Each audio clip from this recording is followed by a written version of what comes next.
It's the week ending Friday the 18th of July, and this is The Week Unwrapped. In the past 7 days, we've seen the UK government confirming that 16 and 17-year-olds will be able to vote in the next general election, Israel carrying out a series of powerful strikes on the Syrian capital Damascus, and a pioneering trial revealing 8 babies have been born using DNA from 3 parents to prevent inherited disease.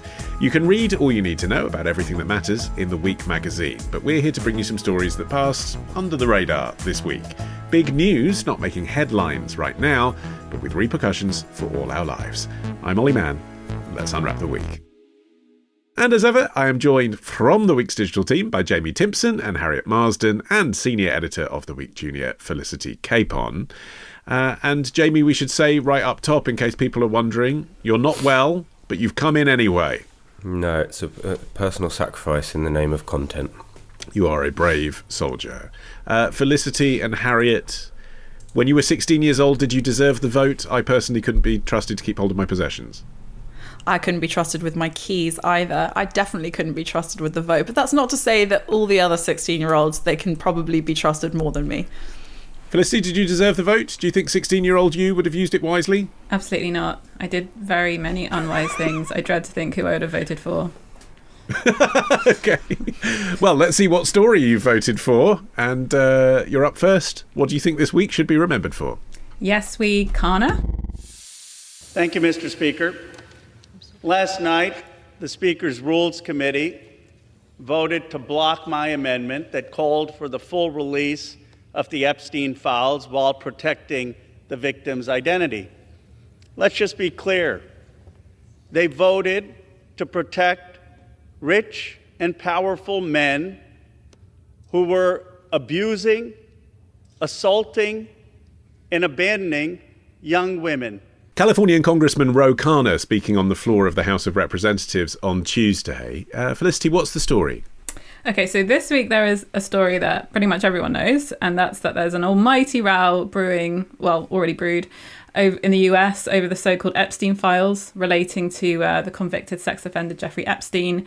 There's been this talk of a client list of the rich and powerful who knew Epstein, possibly participated in his crimes. Last week, the FBI concluded that there was no evidence of a so-called client list, and Trump, having previously been in favour of releasing all the files, especially when he thought they might implicate the Clintons, has now sort of seemingly backed off and said that everyone should move on. Doesn't sound like him. So voters and both Republican and Democrat politicians have pressed Trump to publicly release documents related to the case.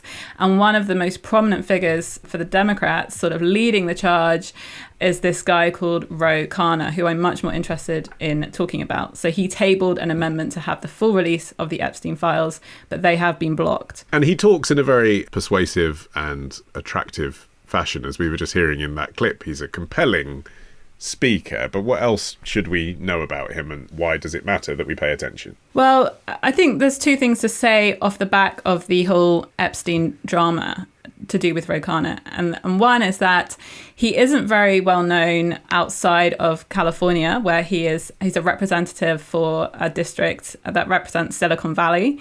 I sort of see himself rather cynically as attaching himself to the Epstein story to raise his profile. And I think he's doing that because eventually he will make a run for the presidency in 2028. He's been doing lots of rallies. He's been going around the country trying to meet people, trying to talk about what his vision is for the country. And the other thing is that what he's very good at is exploiting divisions amongst the Republicans. So the Epstein story, along with what's going on in the Middle East, is a very contentious and divisive in Republican stories. And he is clearly trying to position himself as attaching his name as someone who is, trying to disrupt what's going on with the Republicans. Yeah, he's also given an interview this month, Jamie, to the New Statesman. That's not something that average congressional representatives from California... No, and I think partly he's... he chaired Bernie Sanders' 2020 presidential campaign, and he's certainly very good at tacking himself onto some of the kind of leading lights in the progressive cause. But he obviously knows the appeal of getting good publicity through the internet. I think what's interesting is that if he did run, he would be trying to repeat a feat that's only been achieved once before, and that was to be elected to the White House directly from the House of Representatives. Is it too early, really, to be thinking about this? Obviously, it's not if you are an American senator or congressman, but for the rest of the world, Harriet, we're still 3 years out from the election, is it likely we'd be able to predict who's going to be running? I think that the thing about the American election system, which is so perhaps alien to us, although becoming sadly less alien, is actually just how relevant it is. The way in which a leadership candidate would position themselves to be at the forefront of a race to lead a party like the Democrats, for example, that is a very long process, and it does start even before an election for the next election. So no, I don't think it's too soon to be talking about who might go into the next US election running against potentially Trump, potentially the vice president that we currently are seeing in the US, potentially another MAGA-esque candidate, especially because whoever is trying to position themselves as a candidate for presidential election is already, like Ro Khanna, already making waves in the political sphere. And we can see that as well with other potential candidates. They're trying to raise their profile, they're trying to stay relevant, they're trying to attract donor sponsorship, special advisors. It is absolutely relevant already, I think. Okay, so who are the runners and riders then, Felicity? Who do you think is looking likely from the Republicans as well as from the Democrats alongside this man? People are saying that the primary will be the most wide open in at least 20 years, and there are lots of possible people who are running. And actually, in some of the polls, Ro Khanna's name hasn't actually come up yet. I think that's partly, as I was saying, because he isn't so well known. Other people who are much more prominent who are being talked about are Gavin Newsom. Kamala Harris is apparently started attending fundraising gigs, so she might have another go, although I think that would be completely disastrous. Alexandria Ocasio-Cortez, AOC, is talked a lot about. I can't remember the other names, but there are a lot of candidates who are sort of drifting around in the conversation at the moment. And for the Republicans, is it sort of just JD Vance, really, who's being talked about at the moment, although there's obviously going to be more in reality? There will be more in reality. Ted Cruz, Marco Rubio, I think, have been named, but the polling suggests that JD Vance is by far and away the most popular and most prominent. So if it is Ro Khanna versus Vance, what would Khanna be telling the electorate he has to offer? What's his story, particularly in that context?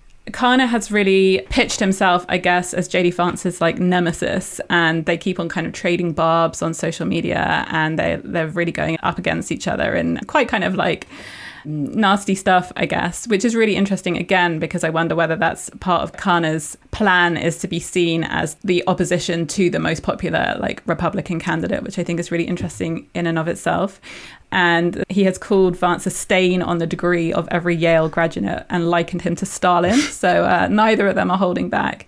But to go back to Khanna, so he was born in Philadelphia to Indian immigrant parents. Interestingly, his grandfather was a freedom fighter who was jailed in India for taking part in helping the country gain its independence from the British. I think he was jailed alongside Gandhi, who has had a lot of influence on his political thinking. I think he's a very interesting guy because he's embracing liberal ideas such as Medicare for all, which could be a political liability for some. But on the other hand, he represents Silicon Valley, so he's a big fan of AI and tech and how that can help all of our lives. And very interesting, there's this phrase that kind of lightheartedly comes up in connection with him, which is blue MAGA. Sort of like Red Wall, isn't it? It's like the American equivalent of that. Exactly. It's the idea that he is maybe trying to harness some of the ideas that have been so popular for Trump supporters, like reindustrialization, economic patriotism.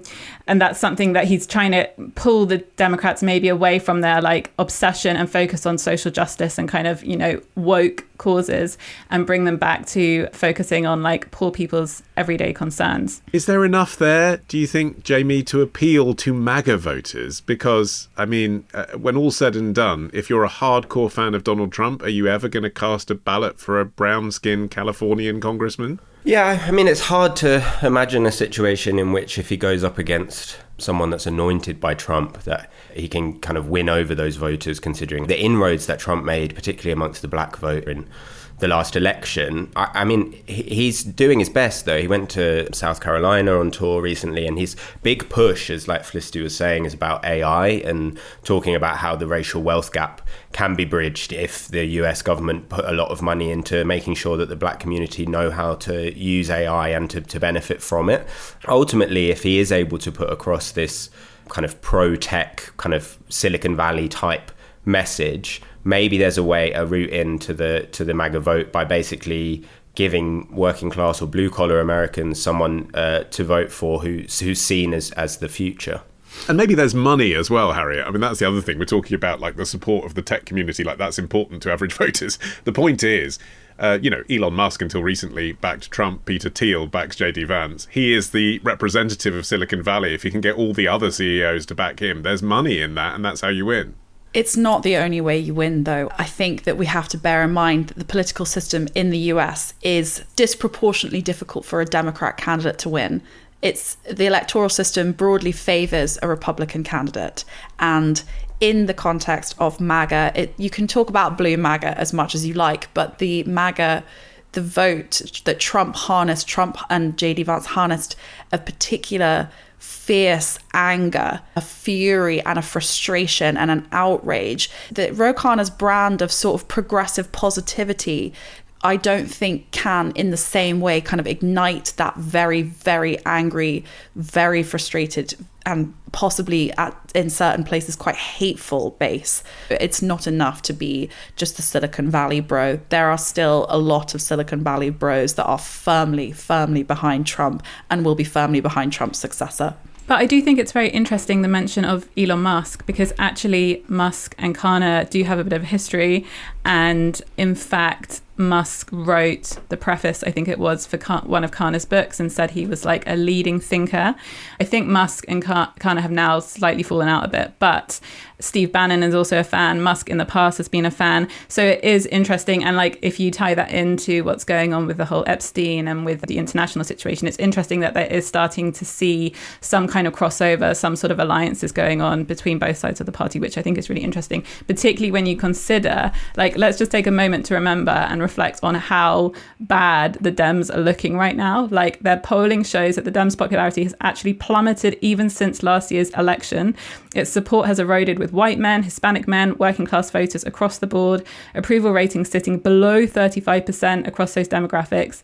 People think the party is out of touch, woke, and weak. And let's remember that they not only lost the presidency, they've lost the House, they've lost the Senate. Like, they are really in the wilderness right now. There is a lot of soul searching. They desperately need to find a leader who can stand up to Trump and Vance. Otherwise, they just don't have a clue of getting back into the political game. And that means standing up to their own ranks as well, interestingly, doesn't it, Jamie? I mean, as Felicity alluded to earlier, Khanna standing up and saying, let's release the Epstein files. Well, the names that have been circulated around that online, people who were, close associates of Epstein, aren't just people like Trump. They're also Democrats like the Clintons, Bill Gates. You're standing up and saying, let's publish, and that will affect people who donate to the Democrats and who are Democrats too. And I'm separating myself away from that on this cause. Yeah, and I think the other thing that he's been pushing recently is the anti-war rhetoric, and that the US should prioritise diplomacy and international cooperation over military intervention.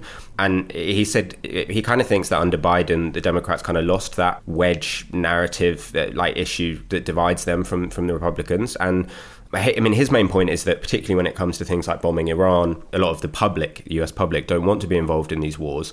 And he's trying to push the Democrats away from what you would say was kind of the status quo of the last 4 years, where they've been quite pro-military and pro, in some ways, intervention. So he probably is trying to take some of the same, if we look at the recent success of Zoran Mandami in New York, he's trying to take on some of the similar kind of points to try and revolutionize a party that, as Felicity says, is really in the doldrums. I think another interesting thing about Khanna and what he's really tapped into is that the Dems need to kind of admit that they were wrong to have Biden run as president. And I think he's trying to be quite bold on that, to say they made a massive mistake and to accept that the part that their party played in Trump's election, to admit that Biden clung on for power too long, to admit that they went too far on social issues, and that Harris won a really, really weak campaign that didn't have any vision and didn't have any substance to it. To be fair, just to jump in there, I do think it's interesting that we often hear talk of the Democrats should apologize for Trump's victory. And I think that's quite an interesting strand of narrative that you see repeated quite a lot across the board. Like that. Well, no, but Felicity saying should apologise for Biden's candidacy. I don't believe that we heard the same narrative. For example, after the 2020 election, I don't believe that we heard the same narrative about how many of the Republicans should apologise for putting Trump forward as a candidate for the second time, in which he lost to Biden. What if they need to say that Trump didn't win the last election? That was a thing, wasn't it? They need need to say it, and they didn't, basically. Well, that's different. That strand of narrative was to do with the need for elected officials to admit tell the truth and to stand up for democracy and to stand up to effectively a giant lie. I think that is a very different thing than asking a party to sort of continue to self-flagellate over an unsuccessful candidate. And to be honest, we forget now, but there was a very, very big lead up to the election. And during that time, Biden polled extremely well, far better than any of the other front runners for the candidacy. So I do think that's even worse. That shows what a terrible state they were in. I'm not debating the rights or wrongs of having run or tried to run Biden as a candidate for the third time. I think that we can all see the fallacies that were inherent in that. But I think it's important to show the other side as well that there were clearly obvious issues in running Trump as a candidate 3 times too. It's interesting that they don't want to put Biden up again as the candidate in 2028. I've not read anything about that. He probably would poll quite well. But I do think it's alarming that there is talk of Harris, because I think the Dems really need to distance themselves from their ties with the establishment, from their ties with the elites, which I think Khanna is aware of, and I think that's what he's trying to do. And you see that in the speech that he's making about Epstein, which is very, very clever and cunning. So I think it would be a massive mistake to put Harris back up again. Oh, I agree 100%. Okay, up next, what's on the rise in the UK? The answer may surprise you. Find out after this.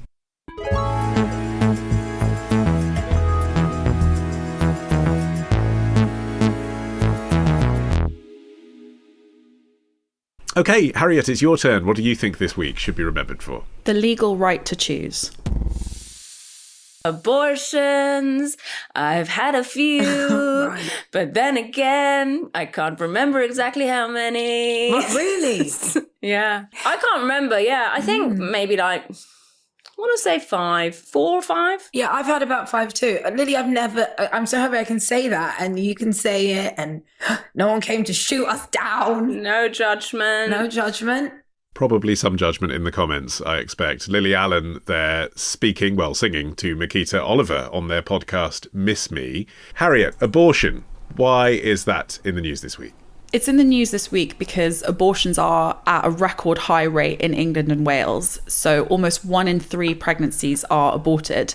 And this week, the ONS published their official figures on abortion rates in England and Wales in 2022, which showed that the percentage of conceptions that ended in abortion was nearly 30%, which is a 13.1% increase on the 2021 figures.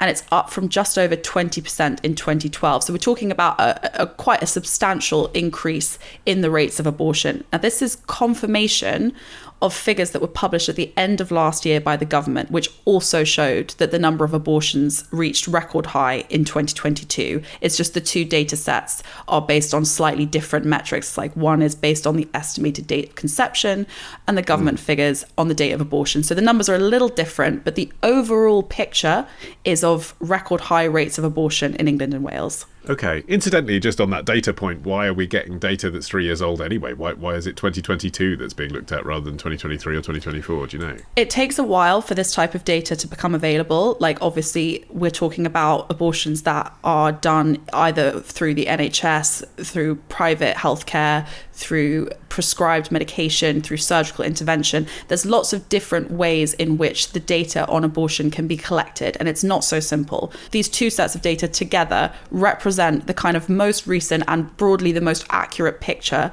of the rates of abortion in England and Wales that we have. Why do we think the numbers are going up?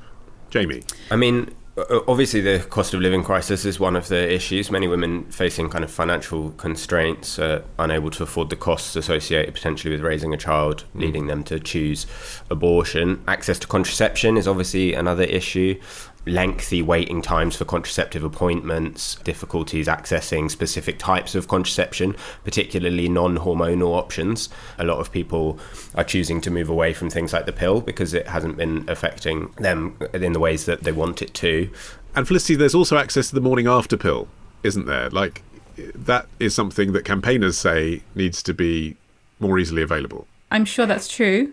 I think also COVID had quite a lot to do with this. I think under COVID, it was very difficult to procure an abortion. And that's why pills being sent by post became more popular. And I wonder whether that kind of accessibility and convenience has made abortions more popular. I also, just listening to Lily Allen and Makita Oliver, I wonder whether there is actually just a cultural shift in attitudes and views underway, that we're just a lot more relaxed now about abortion. You can see with the recent vote by the Commons to decriminalise abortion in this country right the way up to term, drastically changing the law on abortion in this country and making late stage abortions possible, although you're not allowed to help someone have an abortion, so it would still be illegal for a doctor. But in terms of if you wanted to take pills to terminate your pregnancy at any point, you can now do so without facing prosecution. That's a huge shift. Yeah, even the campaigners on that change, Harriet, would admit that it's maybe not what most people in the country want, but they say that, you know, criminalising women for having an abortion under any circumstances is just the wrong thing to do, and that's why the change is going through Parliament. It is slightly under-discussed, isn't it, considering it's such a big social issue. We all focused on the right to die stuff, and the abortion stuff didn't get as debated, frankly. Well, just to be clear, I think a lot of people don't realise that up until this year, abortion was still illegal in England and Wales, but it was permitted up until 24 weeks of pregnancy, and beyond that in certain circumstances, such as if the woman's life was in danger. But women were increasingly getting prosecuted for ending their pregnancies outside of that 24-week period, using this kind of Victorian era law, which is still in force today, the 1861 Offences Against the Persons Act, under which there's still criminalisation of abortion.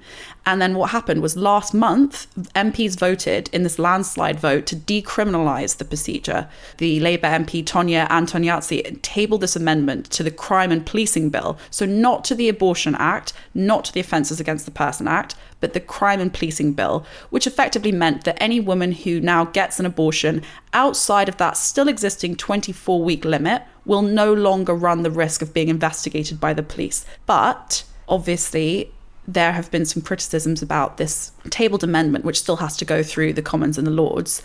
It doesn't actually change any existing abortion law, which is why obviously we're not talking about it in the same way as we are the right to die bill. It is not changing any abortion law. Also, anyone who helps a woman get an abortion outside of that 24-week framework, so like doctors, for example, can still be penalised. So for women who want an abortion outside the 24-week limit, how safe is it? Like, technically it's legal, but there's no actual way to access one safely via a medical professional. And that's why people like Stella Creasy are actually putting forward another amendment, urging MPs to go further and ditch any abortion-related clauses of the Offences Against the Person Act and enshrine abortion as a human right.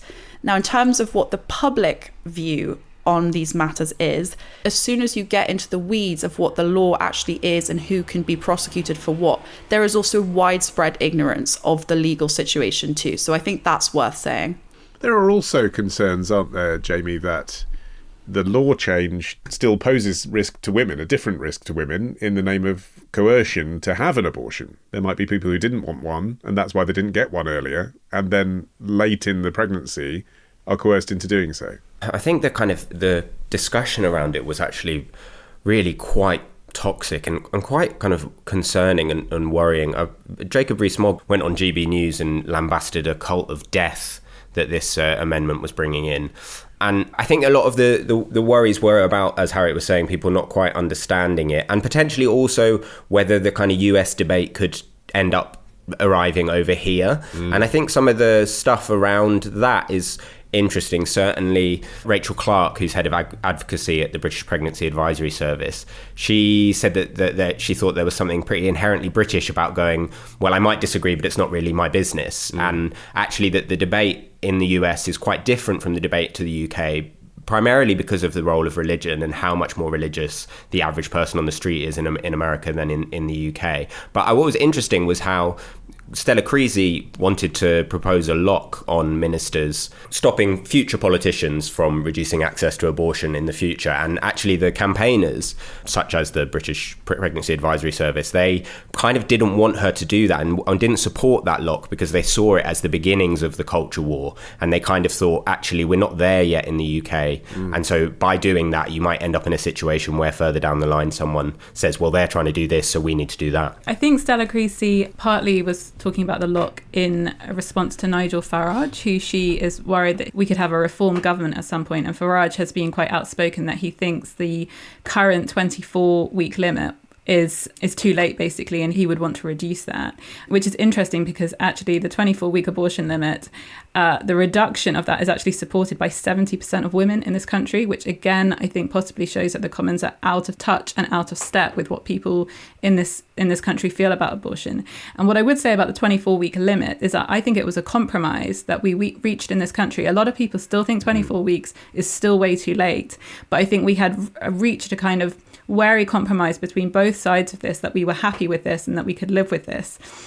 I think what the Commons have done by voting to decriminalise is massively change that debate. And I do think there is going to be a backlash because I think a lot of people are unhappy about this. I know from anecdotal experience, when you talk to parents who see the 24-week scan and see that there is a fetus which looks very much like a baby, people already think like they already have problems with that. They already have qualms with that. And I think, this is literally a life and death issue that I think we're almost now saying in this country is like a settled issue, that we all agree on this. And I just don't think that's the case. I think that's a bit misrepresentative of why this amendment was tabled. This amendment wasn't tabled to settle an argument about the abortion limit being 24 weeks.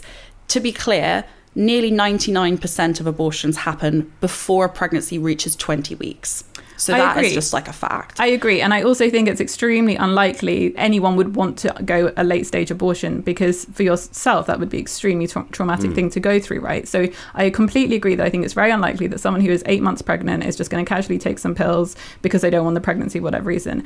But in some ways, I don't think that's relevant, because what I think you're still saying as a society, as a country, is that in theory, though, we're actually okay for that to happen if it did happen. And I think that is really worrying. And I think a lot of people aren't okay with that. Well, actually, what it was more to do with was to do with the increase in women who were being investigated over suspected illegal abortions in the past 5 years. And that is an astonishing increase. About 100 women are believed to have been investigated over these so-called illegal abortions in the last 5 years.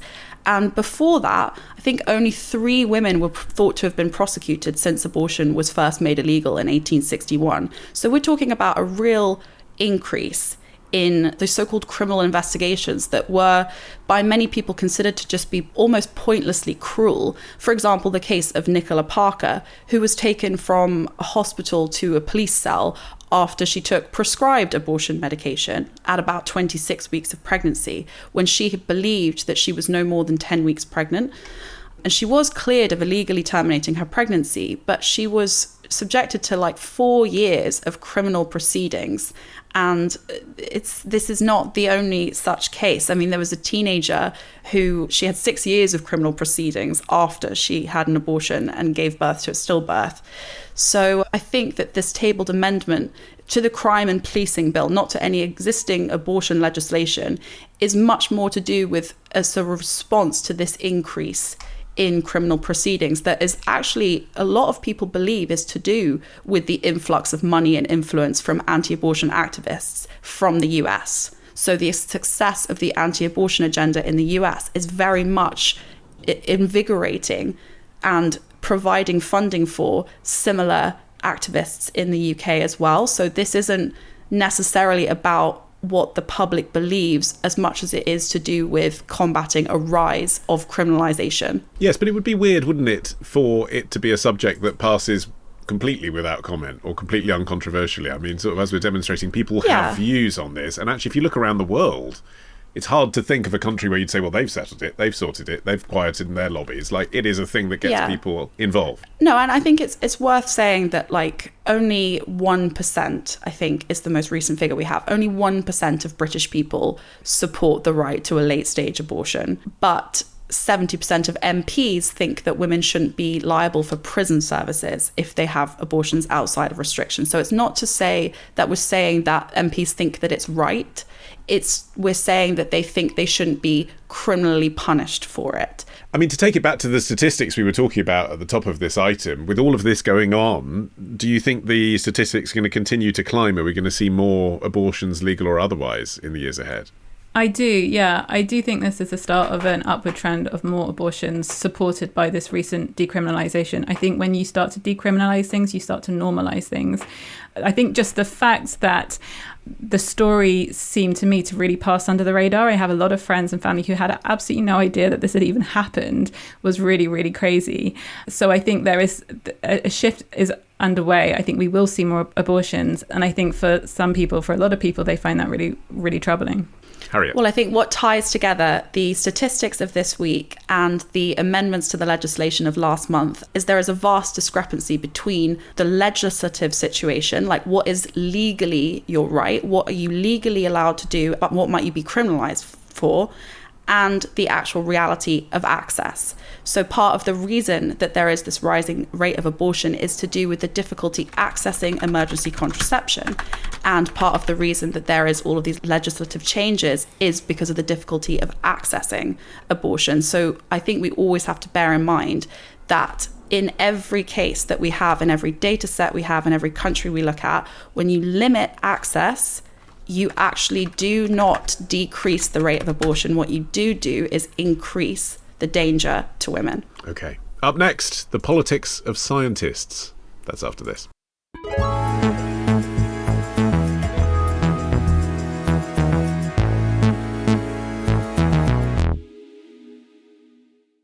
Jamie, you're finishing the show. What do you think this week should be remembered for? Was this the week we tried to make science great again? Our story begins over 300,000 years ago, in a world where only the brave, resourceful, and lucky survived. When I think about the risk involved, it is just astonishing. But our past is far more extraordinary than you could ever imagine, because we were not the only human species. A trailer for Human, the new BBC series hosted by Ella Al-Shamahi, which was on telly this week. Jamie, what's the story? She's really nailed that voiceover voice. Do you not think? She's got it, yeah. I was listening, I mean, as a professional, I know that takes a lot of work. She was really stretching her mouth to get the drama across. It was good stuff. I was there. I was with her. She was working with the soundtrack, certainly. She has been in the news this week, not only for her new series, Human, but because she did an interview with the Sunday Times where she said, and I quote, "We do have to be a little bit honest and say that to many, it seems like left-leaning atheists have a monopoly on science." Sort of like her. Yeah, she was describing herself as very, very woke, I think was the description, also pretty wokey or something. Some sort of wokey thing. Yeah, I mean, she's from a Muslim background, but she describes herself as progressive and questioning. Yes, this kind of prompted a bit of a aha moment from people who write for The Spectator and Spiked, etc. One of them described it as a rare admission of a well-known development, and they confirm what many have come to recognise, that science as presented to the public has taken a decidedly left-wing turn in recent years, and in many cases has been contaminated by hyper-liberal ideology. Okay, so we all know the kind of woke on college campus debate, right? And I'm sure that there is evidence of that, where people have felt that their views have been clamped down, etc. But where is the evidence that actual scientific research is skewing left? What do people put forward as examples of that? I think what sprung to my mind for this story was the example in September 2024 when the Office for National Statistics downgraded data from the census for the first time in its 100-year plus history. They spent years ignoring advice and warnings about how to gain accurate data on biological sex and the transgender population. They asked such confusing questions on gender identity that it rendered the findings completely meaningless. It transpired that a sizable number of people picked up as trans weren't, and it like asked really crazy questions, and it also like put trans people's health at risk because it meant that their health records that recorded their birth sex like differently to what it was meant that they were not called for sex-specific cancer screenings. So that research cost £1 billion of taxpayer money and was completely useless. That scientific data completely useless because of. Wait, how is that scientific data? Is the ONS isn't a scientific body, is it? I mean, what's that got to do with scientists? But it's collecting data and statistics, which is going to inform health in this country, right? That's in the realm of science. Sure, but that's nothing to do with scientists, right? That's statisticians. Yeah, that's nothing to do with scientists. That's nothing to do with scientists? I don't see how. No, the ONS is not data sets. It's indicative of the way that we're going about accumulating data and statistics that is going to potentially inform a whole range of scientific things and health concerns being completely rendered useless because of a left-wing political bias on it. What are the things that aren't getting researched, if this is true? I think that's one of the main issues with this argument, is that obviously science and research should be apolitical. And if your science doesn't fit the ideology, then you're kind of doing it the wrong way round, right? Like, everyone is going into science. The whole point of it is that it's data, and you're going into science, you know, saying like, this is the case, this is what's happened. I guess the point that John Arne Rottingen, who is the Wellcome chief executive, he said that the science community had a responsibility to demonstrate why research matters to people who are not politically left-leaning. So there could be an argument in terms of science communication. It's all shrouded by the fact that the right wing in America, and Trump in particular, is defunding a lot of climate science and a lot of the chats around vaccines. And so the scientific community are responding to that. But to me, I struggle to really believe that this is a problem. It doesn't feel to me like we need to have more right-wing scientists. I think maybe we just need to be better at explaining science to the public. I mean, is it scientists or is it academics, I wonder, as well? You know, she's looking around and saying, oh, look, everyone in science is left-wing. I mean, a lot of people on college campuses, full stop. Yes, studies have shown that university graduates are more likely to be more culturally liberal and more likely to be in favour of sort of left-wing policies like migration. And as well, they will more likely have more right-wing economic attitudes, which I think is very interesting. But if we take as the premise that university-educated people, there is a correlation between higher education and liberal values, slightly more left-wing social values and slightly more right-wing economic values, then obviously it stands to reason that a body like with scientists, for example, who are typically university or higher educated graduates, that would tend to skew more liberal anyway, which means that introducing right-wing scientists just to sort of fill a quota or to make a point would be an example of false balance that's not representative. It's also fair to say, I think, that the right wing in particular in the US has consistently and increasingly aligned itself with views that are broadly not accepted by scientists, like climate change denial, like anti-vaccine sentiments. So in that sense, if the right wing in the US, for example, becomes increasingly less scientific or increasingly more repudiating what most scientists broadly agree on, such as climate change, then of course scientists are going to look as a body more left-wing. But actually that's not necessarily fair to try and introduce more right-wing scientific attitudes into that, because that would be an example of false equivalence. I mean, it seems odd in a way to collect this data at all, since we're talking about data validity, like the voting intentions of scientists. I mean, isn't the point that wasn't ever discussed before? Like, 50 years ago, it was accepted that a broad range of people with diverse interests and beliefs would get involved in something like science. I feel like with science, like nothing in science is settled, and the only way we push forward scientific knowledge and understanding is through debate. And you can list all the massive scientific debates that we've had as humans, which have been a good thing. It's been good that we have disagreed on all sorts of things like the Big Bang Theory or continental drift, or I'm thinking of the 1860 Oxford evolution debate between Wilberforce and Huxley, which was a really famous one, going back to Copernicus and Galileo and all that sort of thing. That's what pushes science forward.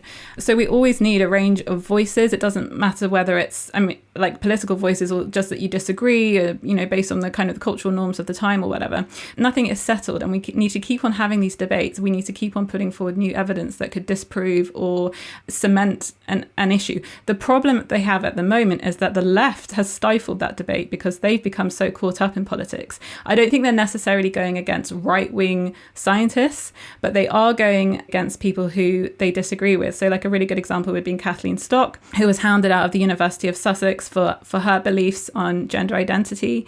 And she is definitely not right-wing. And then also like the Canadian psychologist Jordan Peterson, he had an issue with Canadian laws around pronouns, and that's how he came to public awareness. And there has been a really, really big backlash against that. So I'm happy for there to be debate. There has to be debate, but you don't want these voices stifled. I don't think that most scientists would agree that Jordan Peterson is a kind of legitimate example of a scientific voice. He's a that's psychologist. like saying that we should consider, that's like saying, I mean, I think that he has been broadly discredited among the academic, scientific and political community. So that's probably an example of the stifling that I'm talking about, right? A lot of people with views that are deemed unpalatable have been cancelled, right? And he's a psychologist, he's one of them. And I'm saying that we need more debate because a lot of these issues haven't been settled. But I suppose the point about people, rhetoricians, let's call them that, you know, whether or not they're scientists, coming out and being so firm in their views, also, some people say, doesn't feel scientific in the first place. It's, you know, establishing your view over the data that you're collecting. One of the examples, and I think this is the whole debate really changed with COVID, right? And like the use of scientists front and centre in those 5 p.m. press conferences in the UK. Like I was involved in putting together some of those press conferences, and the use of Jonathan Van Tam, Chris Whitty to defend government policy, heavily politicised scientists, people who, for good or for ill, didn't get involved in politics.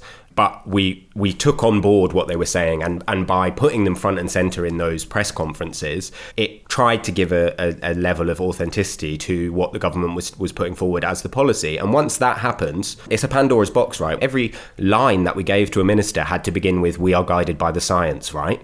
Like, and just by using that as an example, that was a political decision.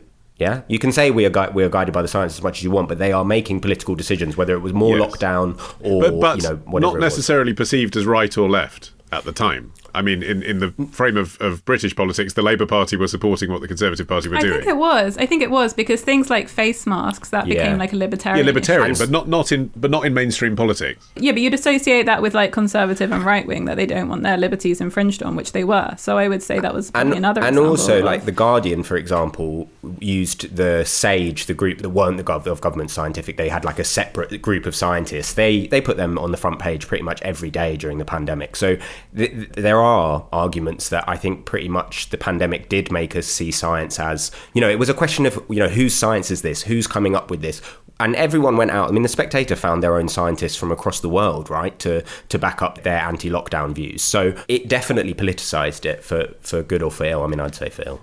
There's sort of a responsibility there, isn't there, Harriet, as journalists, with science that's reported and how it's reported? Because often, it seems to me, when we're researching a subject and, you know, you look at something like The New Scientist, for instance, once you get into the detail of paragraph 3, you realise things are never straightforward and it's never quite what it says in the headline, and there's always question marks about stuff. But things get reported in a very boiled down, straightforward way, often, frankly, as a kind of clickbait to encourage comments that haven't read the detail. And in a sense, that's not science at all. That's science communication. It's a different thing. Yeah, obviously there is a massive gap between what the studies tend to say, or what the scientists tend to say, or the data sets tend to say, and how they are sometimes communicated. I think that is a failure on the part of both bodies, actually. I think that's a failure on the part of scientific and academic institutions creating studies and reports that aren't necessarily written to be read by anyone but academics, for example. So there's an issue there, and also an issue in the way that journalists report on scientific stories. Some of it's out of our control. Sometimes we don't have the time or the expertise or even the kind of access to data that we need to make it the most accurate reporting possible. We do the best we can in the constraints that we have, but then also obviously there is a multitude of examples of journalists reporting on scientific stories in a slightly sensationalized, not necessarily accurate or trying to be accurate way, but still with the intention of communicating something to the public. So I think there are failures on the part of everyone involved in how studies and science is reported. But I do think that generally speaking, and this might be like a naive view, but generally speaking, I believe that scientists and journalists are both trying to do the best they can with the limitations of funding and time and language and expertise and communication that they have to give the public the most accurate representation of what they believe to be true. Okay, well, our time has run out. So if you have thoughts on whether statisticians are scientists and whether Jordan Peterson is a scientist, you can send them to us on social media. But in the meantime, my thanks to Jamie and Felicity and Harriet. You can also follow this show for free, by the way. You can get every episode as soon as it's released. Just search for The Week Unwrapped wherever you get your podcasts and then tap follow. You can find us on YouTube at The Week Magazine UK, and you can get 6 free issues of The Week Magazine itself with a trial subscription if you go to theweek.com/subscriptions. In the meantime, I've been Ollie Mann. Our music is by Tom Morby, the producer Ollie Peart at Rethink Audio. And until we meet again to unwrap next week, bye-bye.